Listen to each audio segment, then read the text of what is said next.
안녕하십니까. 유동열의 안보전서입니다. 오늘은 북한 강의 제2회입니다. 제1회에서는 북한이 국가인가 라는 제목으로 북한의 위상에 대해서 설명했습니다.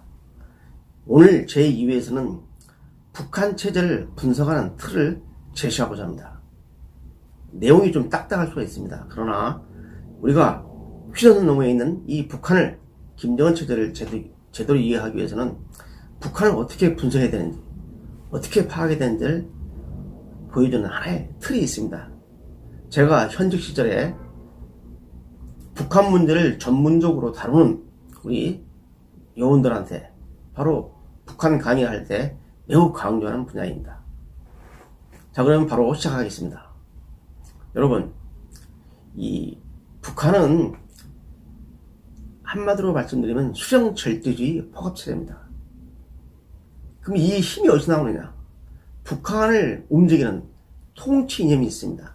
이게 바로 주체사상이고 나중에 선군사상이 추가가 됐습니다. 이 주체사상에서 혁명적 수령가라는 부분이 있습니다.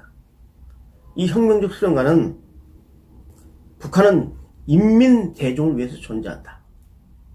모든 정치, 경제, 행정이 인민대중을 위해서 존재한다고 하면서 인민대중이 잘 먹고 살려기 위해서는 올바른 조직이 제대로 지도를 해야 된다.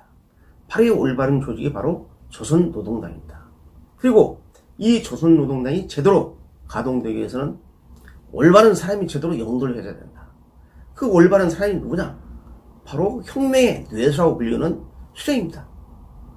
과거에는 김일성이었고 김정일이었고 지금 현재는 바로 김정은입니다. 여러분, 이쪽에 도표를 좀 봐주시기 바랍니다.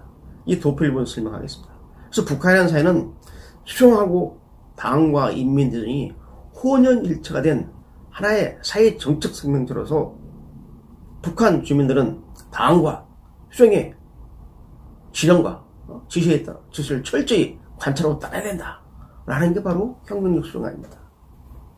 그래서 이제 북한 체제를 이해할 때는 북한의 정권기관인 입법, 사법, 행정부 어디 있나를 봐야 됩니다. 이 수령과 당과 인민대중 사이에서 어디 있느냐? 바로 당 밑에 존재합니다. 당 밑에 입법부, 바로 최고인민회의죠. 사법부, 바로 중앙재판소, 행정부, 내각이 존재합니다. 그러니까 북한은 이 정권기관인 입법, 사법, 행정부가 당 밑에 존재합니다. 이 부분이 바로 사회주의 국가의 특징입니다. 사회주의는 당이 위에 있습니다. 중국 공산당 밑에 중국 국무원이 존재합니다. 바로 사회주의 국가의 특징이 바로 당이 국가기관, 정권기관을 직접 지배하고 있는 거죠. 자, 그런데 북한에 특이한 집단이 있습니다. 바로 이 군입니다, 군. 우리 대한민국은 서방세계는 입법, 사법, 행정부 중에 행정부에, 국방부에, 육해, 공군, 해병대가 있습니다. 그러니까 행정부에 소속되어 있죠. 국방부에 소속됐는데 이 북한은 군이 어디 있느냐? 당 밑에 존재합니다. 당이 밑에 존재. 이 군이 있습니다. 그래서 당이 군대라고 합니다. 이 부분도 바로 사회주의 국가의 특징입니다. 사회주의 국가는 이 군대가 군이 행정부 소속이 아닙니다. 중국의 인민해방군 있잖아요. 이거 중국 행정부인 국무원 소속이 아닙니다. 중국 공산당 소속입니다. 중국 공산당 당이 무력을 가지고 있어요. 그런데 이 북한은 이 군이 또 재밌는 게 당의 정치 사상적으로 지도를 받게 되어 있지만 지금 당과 거의 대등한 상태에 있습니다. 군이 바로 선군 정치, 김정일 시대에 소위 군을 최우선시한다는 선군 정치 시대에 군의 입장이 강화됐어요.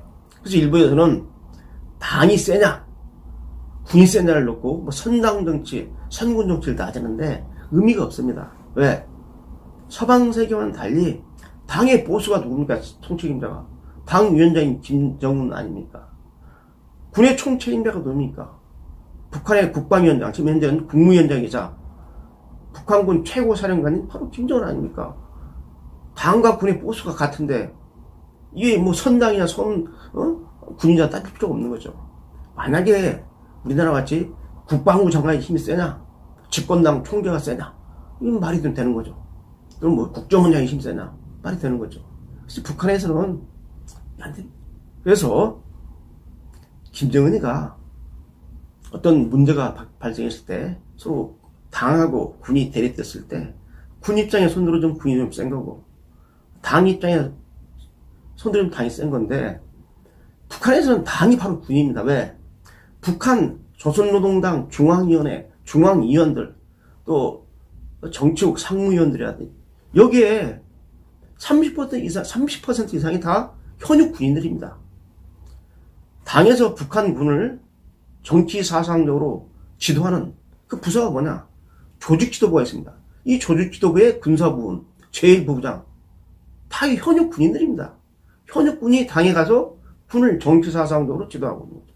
그렇기 때문에 군이 당이고 당이 군이라고 보시면 되는 겁니다. 그래서 일부 학자들이 뭐 당이 세냐 군이 세냐 하는 것은 부질없는 짓입니다. 북한을 이해하는데. 바로 이 군의 총책임자가 누구냐? 국무위원장, 북한군 최고사령관인 바로 김정은입니다. 자, 그 다음에 옆을 좀 잠깐 봐주시기 바랍니다. 북한의 법체제를 이해를 하셔야 됩니다. 자, 이 서방세계나 자유민주 체제에서는 바로 그 헌법이 절대법입니다. 헌법 밑에 개별법이 존재하고 그 밑에 시행령 규정 등이 존재하는 거죠. 따라서 개별법이 헌법이 위반되면 위헌재청이 걸리고 또 헌법성에 걸려서 법을 바꿔야 됩니다. 이 헌법이 최고의 절대법인데 북한에서는 헌법의 위상은 아주 미미합니다. 헌법은 국가의 기능을 갖다가 규율하고 있는 거기 때문에 바로 입법, 사법, 행정부 이 정권기관 옆에 이게 헌법입니다. 여기 도표를 봐주시기 바랍니다. 헌법 위에 존재하는 게 뭐냐? 정권기관 위에 존재하는 당입니다. 조선노동당의 규혁과 유일사상 10대 원칙이 있습니다. 이게 더 헌법보다 위에 있는 것이고 당의 규약보다 위에 있는 게 뭐냐? 바로 수령인. 이 도표 보세요. 수령이 교시입니다. 김일성 시대 때는 교시라고 했고 김정일, 김정은 때는 장군님의 방침, 최고사령관의 방침, 장군님의 말씀 이게 바로 최고의 법규범입니다. 그래서 우리가 북한을 이해할 때 북한 헌법에 변호사를 또는 거주의적인 자유가 있다. 종교의 자유가 있다. 이런 표현을 가지고 북한 체제를 이해하고 북한의 민사소송법, 형사소송법을 가지고 삼심을 한다. 정치법은요. 무슨 변호인 조리가 어디 있습니까? 국가보위성에서 재판부에서 바로 집행해가지고 바로 그냥 총살하거나 아니면 특별 독재 대상국에 정치범 수용소인 관리소로 다 보내버립니다. 무슨 변호사가 있고 삼심이 있습니까? 그러니까 우리가 서방세계 같이 북한의 이 법체계만을 가지고 북한을 이해하려면은 그건 완전히 아마추어적인 접근 방법입니다. 그래서 이 북한을 분석하는 이 틀, 수용과 당과 인민 대중에서 바로 여기 있는 이 정권기관 위에 군이 있고 이 시스템을 이해해야지 북한을 올바르게 이해할 수 있는 겁니다. 여러분, 마지막으로 한 말씀 드리면 앞으로 이 북한의 강에서 북한 시스템에 대한 여러 가지 이제 강좌들이 지금 계속 나올 겁니다. 일례로. 조금 재미가 없을 수 있고 딱딱하지만은 우리가 북한 체제를 비교적 정확하게 지켜보려면 이 북한을 바로는 이 틀이 필요한 것입니다.